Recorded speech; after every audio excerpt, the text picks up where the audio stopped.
What is up, everyone, and welcome back to the channel. My name is Larry, aka Watch Me Amazon, and in this video I am going to talk about one of the absolute worst parts about selling on Amazon, and that is dealing with IP complaints. For many of you who are watching this video and who are already selling on Amazon, I'm sure that you can relate to the horrors of logging into your Seller Central account and seeing the Amazon notification icon, or as I like to call it, the little red flag of death, and feeling your heart literally skip a beat when you click on it, only to see that it's some type of Amazon, pay-per-click promotion or something like that. But many times when we click it, it's not that innocuous. Many times we click that notification or open our emails and we get a complaint. And whether it is an intellectual property complaint like a copyright or a trademark complaint, or whether it's a counterfeit product complaint, knowing how to handle them, and more importantly, knowing how to avoid them, is absolutely critical to us Amazon sellers, because if you get too many of them, the next notification can very well be that your Amazon account is suspended, and we want to avoid that at all costs, right? So in this video, I am going to share with you some of my strategies, not just for dealing with them, but for how you can actually avoid them altogether.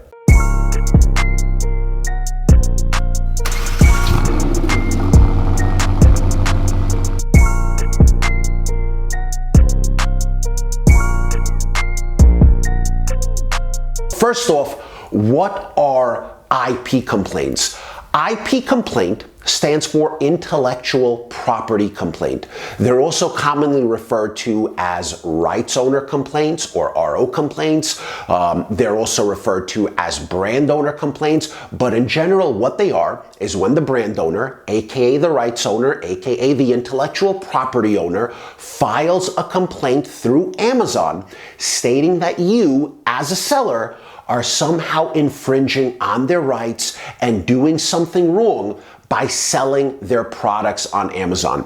Some of the most common types of IP complaints are copyright complaints. That can be when you are, for example, using a brand's images or their copyrighted text without permission. You have trademark complaints. That's when you are using a brand's trademark without permission. So for example, you use someone's trademarked brand name on your product listing. There's also patent complaints. Those are typically more reserved for the private label space, and this is basically where your product violates a patent that someone else already has on their product. And last but not least, the good old inauthentic or counterfeit product complaint, which is pretty self-explanatory. And while some of these complaints are warranted, from my experience as an Amazon seller for the last 8 years, in my opinion, what most of these brands are trying to do is control their distribution. They want to be the ones to decide who can or cannot sell their products on Amazon. And for the most part, Amazon is a free and open marketplace. We are doing nothing wrong by selling these products on Amazon. If the products are legit, from reputable sources, completely brand new, match the product page, contain, whatever warranty that they're supposed to contain based on the first sale doctrine, we are doing nothing wrong. But the brands don't like it and they don't know how to stop it. So to control their distribution, what they really need to do is reach out to their distributors, to their wholesalers, to the ones who are selling their products, and control who it gets sold to that way. But because that is a lot harder for them to do, what these brands have been doing over the last couple of years is basically filing frivolous complaints against sellers who aren't really doing anything wrong, in an effort to get these sellers removed from these listings or get these sellers removed from Amazon altogether. They are basically trying to bully us off of these listings. Now, the first thing that I try to do in my business to be able to fight back against some of these complaints. And I've gotten literally dozens and dozens, if not hundreds, of these complaints removed from my Amazon account over the years, is to make sure that I am buying products from reputable sources. I don't buy products from pallet liquidators or closeout merchants. I buy products mostly from large national distributors who are authorized sellers of these brands. And if we ever do get a complaint, I have really good invoices backing me up that my products are 110% legit from authorized distributors. And there is really no question that my products are new and genuine and all of that. I also have a set of templates that I use to appeal to Amazon. Depending on what type of IP complaint it is, we use a different template. But if I didn't source my products from legit distributors, it would make it nearly impossible to fight back. So that's my first tip to you guys. Make sure you are buying your products from reputable, non-shady sources. Make sure your suppliers have good websites. Make sure you get good invoices from them and that the info on their website matches the info that they give you on their invoice. Make sure all of your info from the invoice matches exactly what is on your Amazon account. And if, God forbid, you do get one of these complaints, knowing how to respond to it is crucial. But if you don't have that solid proof to back you up that your goods are legit, you're not going to get anywhere. So legit sources, good invoices, knowing who you're buying products from, that is rule number one. And maybe I'll make another video a little bit later talking about how to respond to these complaints once you've already got them. But the purpose of this video is to teach you guys how to avoid getting them in the first place. You see, my strategy with these types of issues is basically the best defense is to have a really good offense. And I don't want to keep getting these complaints and then trying to fight my way out of them. Whether these brands are right or wrong, whether they hired some shitty, legal firm to come after sellers and harass us, it is always almost an uphill battle to keep selling products of a brand that is just gonna keep coming after you and keep coming after you and keep filing bullshit complaints.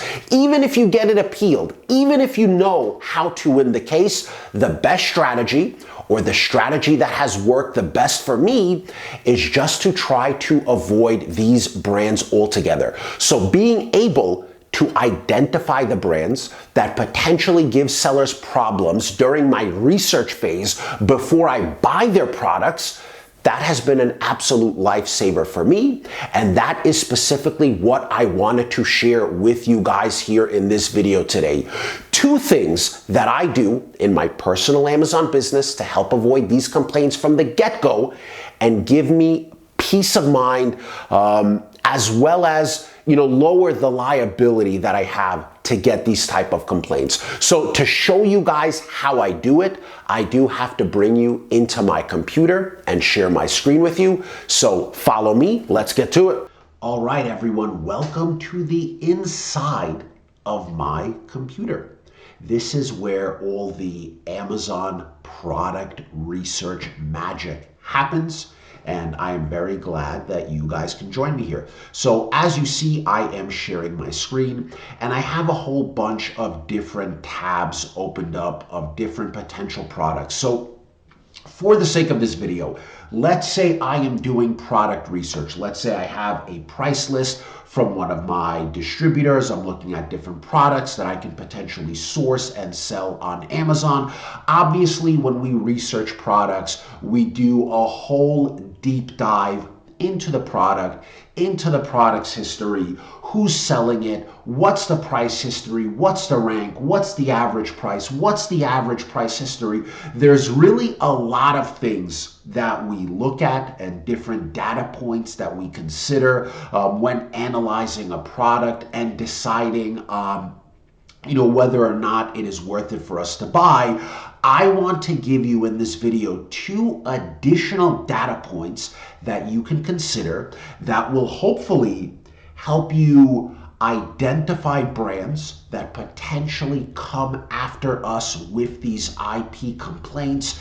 And usually before I started applying these two methods, usually the way it would work is you would do product research. If a product looks good, it ticks off all the boxes, it's profitable, the rank is good, the average rank is good, the competitors are good, you buy the product and you send it to Amazon, and you don't really know whether or not you're going to get hit with a complaint from the brand until you buy that product, send it to Amazon, and then whether you get hit with that red flag of death or not, that's kind of the first time that you run into the problem. So I want to give you guys two tools, two techniques that I use, and give you two extra data points to consider when you're looking at a product and you're making the decision whether this is a product or whether this is a brand that you want to buy.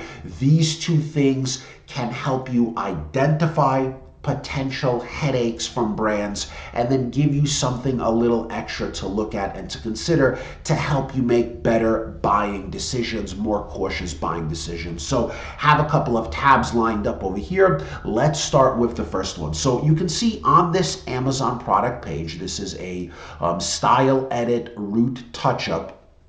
And I have a couple of different Chrome extensions running.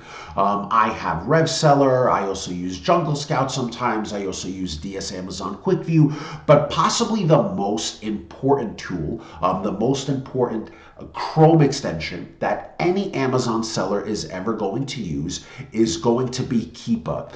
If you guys are not familiar with Keepa, get it, install it, learn to use it. I for sure am going to make a video on YouTube basically explaining how you guys should be using Keepa.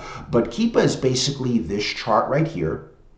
And most of you guys, I'm assuming, watching this video are already going to be familiar with, but Keepa basically gives us the history of a product on Amazon. So you can see we have this product's history here. But you see over here, Keepa has this little tab that says More Historical Data. When you click the More Historical Data tab, Keepa is going to populate a second chart. So you have the standard Keepa history chart over here that contains the price and the rank and the competitors and all the different type of sellers. But on this little bottom chart, this chart gives us the number of offers. It tells us basically how many sellers are on a listing. And one of the things that I look at, and it's not accurate 100% of the time, but it definitely, again, it's an extra data point and it gives me something to consider, is I look at how many sellers are on a listing and specifically what I am looking for as it relates to IP complaints. You see this chart over here, you hover the mouse over it so it shows that there was 11 offers, 9 offers, 8 offers, 7 offers, but it basically shows you how many sellers, how many different offers are on a listing. If one day out of the blue, you're looking at a product and the product went from 20 sellers, 20 sellers, 20 sellers, and then in a short period of time, that chart just collapsed and it went from 20 sellers to 3 sellers, or it went from 10 sellers to 1 seller, or it went from 50 sellers all the way down to 3 sellers. When that chart that shows how many sellers are on a listing collapses in a short period of time, that is usually an indicator that the brand started filing IP complaints against the sellers on a listing, and that's the reason why they started doling out these complaints, and the seller, the offer count went from 20 sellers all the way down to 2 or 3 or 1 or 5, but we're looking for that big drop. And looking at some of these listings, when you see a big drop like that, that could be an indicator of a brand removing sellers. Now, this brand, Style Edit, this is a brand that one time, maybe about a year ago, hit me with an IP complaint. And if you look at the chart right around here, we have 11 offers, 10 offers, and it's normal sometimes for the offer count to bounce up and down. But right over here, and this was right in April, we went from, you can see it's slowly getting lower and lower, and then boom, the offers just dropped from 6 offers down to 1, one, and it stayed pretty much low forever. Now, this is not foolproof. This is not 100% guaranteed that that's the reason why the offer count dropped, but it is, again, like I said, it is something that is suspicious, and it is something that you want to consider. It is always something that you want to look at. You know, if you're looking at a brand and wondering if it has, potential IP issues, and the offer count is going up or not really dropping or just fluctuating a little bit, they're probably not removing sellers en masse from these listings. But when the offer count just plummets, pretty good chance they're trying to get sellers removed. So let me show you guys another example. Here's another product from Style Edit. We're going to hit the more historical data button. Bring up the other chart, and this is exactly what I'm talking about, guys. So this is just for the last year, but you can see at the beginning of the year, lots of sellers, 15 sellers, 17 sellers, 13 sellers. These fluctuations are common, they're normal, they're really nothing to look at. And then what happened over here? You hover the mouse over it, it says Tuesday, April 9th. What happened on Tuesday, April 9th that caused, on April 8th, there was 13 sellers, and then on April 9th, there was 8th, and then on April 11th, there was 7, and then literally a week later, almost all the sellers are gone from this listing. Now, something like this is a red flag for me, and when I am making all-around buying decision, it's not the only factor that I consider, but it is one factor I consider, and this chart over here definitely strikes me as a little bit odd. There has to be a reason why we went from 17 offers down to 1 offer in a 1 or a 2 week time span. In this case, I know for a fact it was because this brand was giving out rights owner complaints or IP complaints. Here's another example, GNC Fish Oil. We have the regular Keepa chart. Let's look at the more historical data.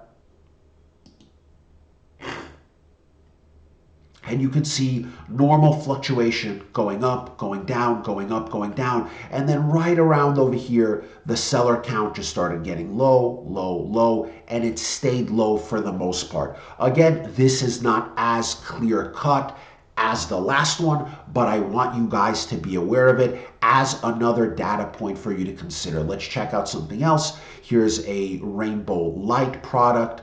Let's do the more historical tab.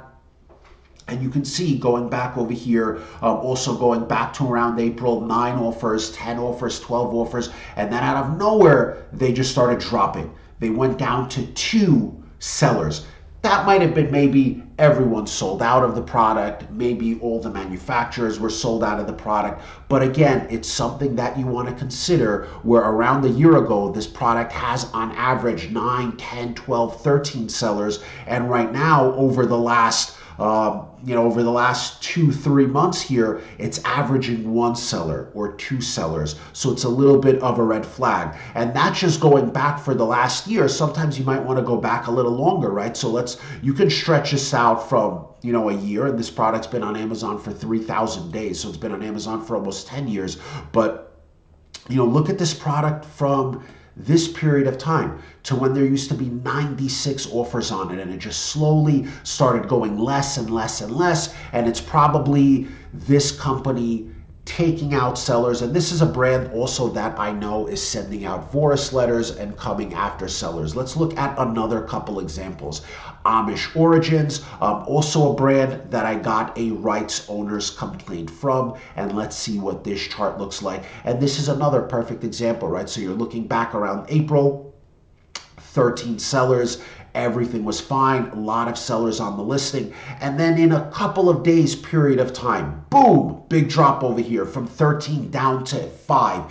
8 sellers eliminated instantly. A couple of days later, another slew of sellers went down, and now there's only 1 or 2 sellers on the listing. And this is a brand, or this is a product that is readily available from a lot of distributors. If you do the research, it's probably going to look like a profitable product. And if you don't know what to look for, if you don't take into account some of these extra data points, that's something that could come back to bite you, because if you bought this product, listed it on Amazon, chances are you would get hit with a complaint on Amazon. So things like that is what you want to look for. So, and let's just pull back on this chart, and you can see from, from a very long period of time over here, there's always been a good amount of sellers. 8, 9, 10, 15 sellers, 12 sellers, 13 sellers. And then right over here, this is when they started doling out those rights owners complaints, and they've done a pretty good job of removing sellers from their listings.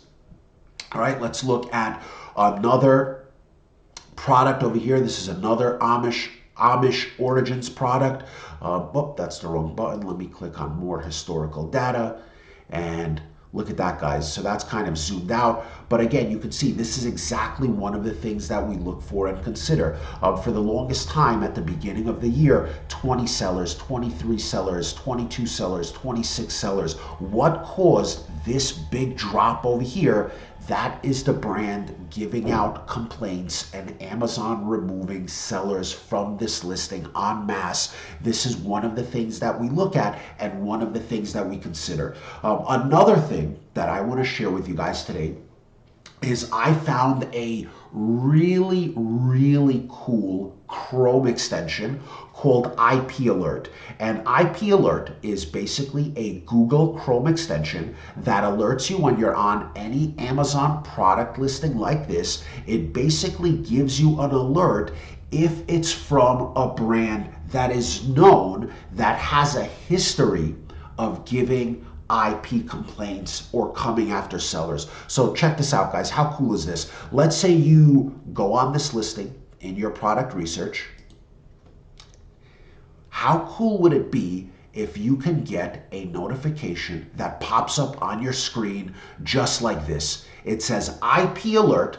This brand is known to file IP complaints. This has been a lifesaver to me, and it is a super, super cool Chrome extension that I want to share with you guys.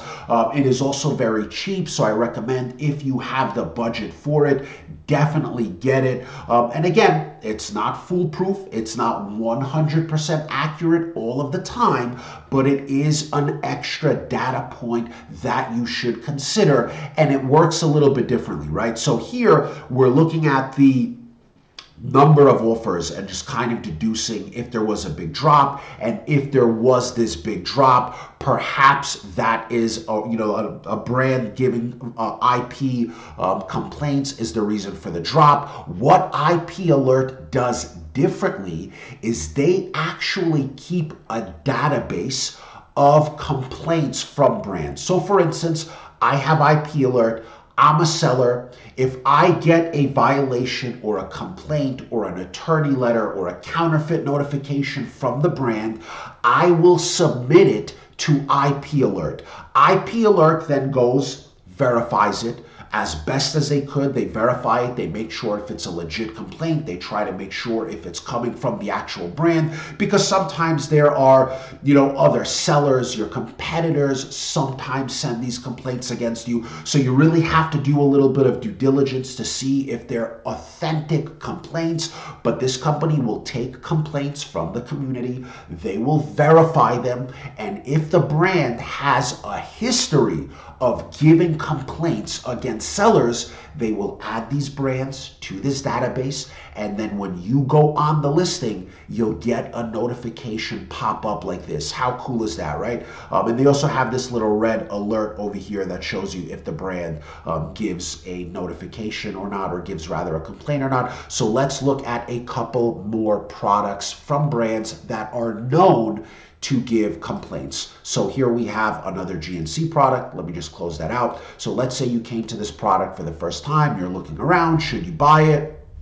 And then all of a sudden, boom, IP Alert pops up and says this brand is known to file IP complaints. Again, some people can still buy it, some people can still sell it.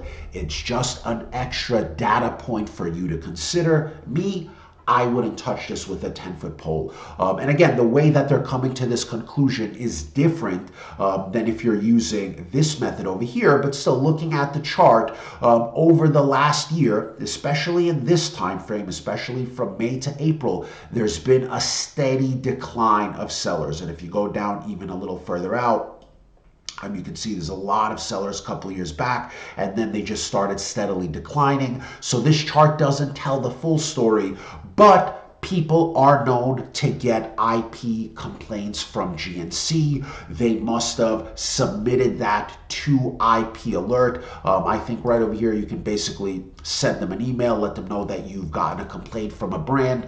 They try to verify it. They ask for a copy of the complaint. If you got like a letter from an attorney, they ask for a copy of that. If you got a Voris letter, they ask for a copy of that. If you got an email, they ask for a copy of that. And they try to really vet it. And two of the things that I like about it, obviously, if products or a brand have a history of doling out IP complaints, I'd like to know about it and then make my own decision. But what I really like about it is that us as a community, while we're sourcing, while we're selling, we get hit fairly often with IP complaints, and we can add these products into IP Alert and basically growing their database. So if I get hit with a complaint from a brand, I want to put it out there and tell you guys to avoid that brand as well. And that's how IP Alert works. And I'll show you another couple of things. Quest bars, like we used to sell a lot of Quest bars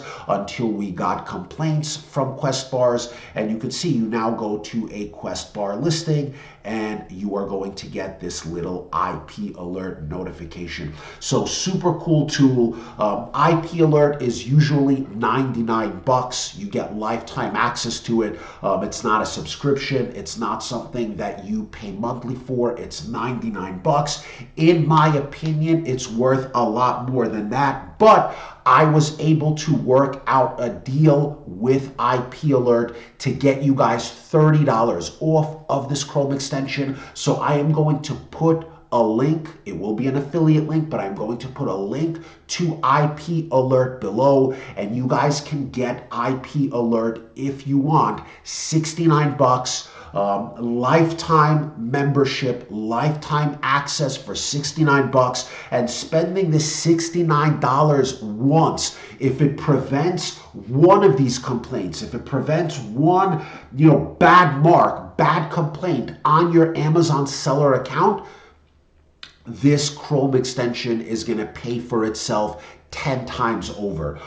As you guys know, who have been following me for a long time, I've never done affiliate deals, or almost rarely never do affiliate deals, or promote other people's softwares or other people's products. I've been on YouTube, on Instagram now for going on 4 years. I never do it. I would only ever consider doing something like this if it is a product that I use, that I stand behind. And when I started using this product a couple of months ago, it is an absolute game changer. I absolutely love it. So if you can afford it, I definitely recommend clicking the link below and downloading and installing this Chrome extension for IP Alert. Absolutely, absolutely worth it. Like, check this out. You're on this listing for Quest. And then here you go. This brand is known to file IP complaints. This chart doesn't really say much about it here. So maybe you're looking at this product and you're using this method, you're using the Keepa chart, and it's really not telling you much. This is just another data point. And vice versa. Let's say I was looking at a product that didn't have the IP alert, but had a chart where the offer count just plummeted. That's something that I would consider and just have that other data point. I think, as a matter of fact, that Style Edit product, I think they weren't in IP Alert. And, the good thing is I can now add them to it. So you look at this IP Alert product. Let's look at the Keepa chart. Nope, that's the wrong one. That one's not really ranked too well. Let's look at this one.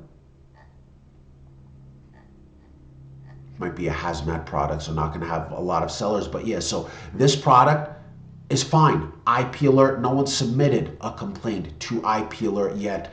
But you use this method and you see that there's a big drop off in sellers. Like I said, guys, just another data point to consider. But to me, knowing the data, knowing how to read Keepa, probably the best thing that you can do for yourself as an Amazon seller. And then having, these super helpful Chrome extensions. And when I first started selling on Amazon, everything was manually. We didn't have any Chrome extensions. But now having things like DS Amazon Quick View, having things like RevSeller, having things like Jungle Scout, having things like Keepa, and then having things like IP Alert, it just makes our job so much more easier, and it makes me so, sleep easier at night, rest easier at night. And when my guys are doing product research, something like this pops up on our screen that flashes this brand is known to file IP complaints. At the very least,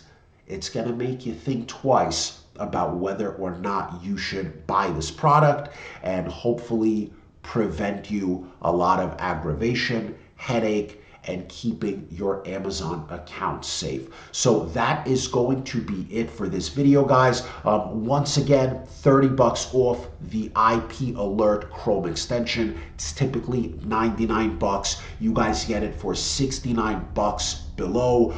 Not a huge commission for me if you guys buy it, but I am genuinely putting this out there because I think this is going to save a lot of Amazon accounts, at the very least save a bunch of you guys from getting complaints from brands that you could very easily have avoided if you spent this 69 bucks, and if you know how to read the Keepa chart. So link below. Hopefully this video helped you guys. Let me know your thoughts, or let me know if you have any other ways or any other methods that I'm missing, that potentially can spot and identify these brands that give us hell. So hope you guys enjoyed this video. I will see you on the next one. Peace.